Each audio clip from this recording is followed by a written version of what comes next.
Hello. I just got done with day 6 of Advent of Code. My recording messed up again, and I figured out why, but to make sure that there is some recording, I'm going to just do a little code walkthrough of what I'm doing. So, day 6 is all about following the guard, which is indicated by this caret icon.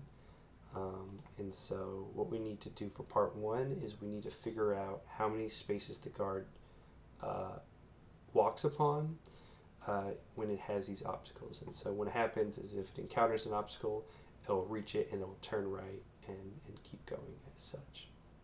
So we just count how many spaces there are, and then we just return that number.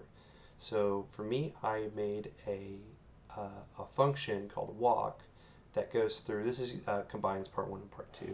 It essentially goes through and takes a step in each direction, turning right when it reaches an obstacle, and then returning how many spots it visited using a set. And so that's pretty easy. We use a little array or thing to find our starting position, and technically, because I know our input, we can just hard code this, but I like to make stuff generalized for it to work, and then we just need to return how many spots that does. And so then the part 2 is we need to find how many spots we can place one single obstacle in that will cause the guard to get into a loop.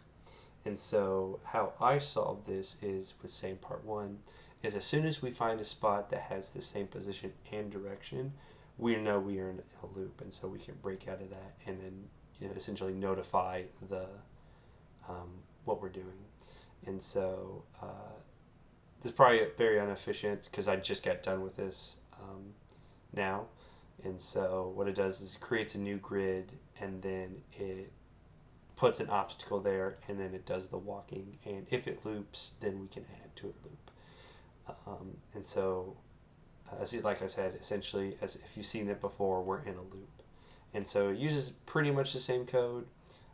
Like I said, I'm probably going to optimize it after I get done with the video, because there's a lot more speed I can do, especially because I'm recreating the grid each time. I could just turn it off. I could essentially toggle the thing on and off. But yeah, so this is also being all my content that I produce for this. But I just, because of the video corrupting, I'm going to make this video. So anyways, thanks.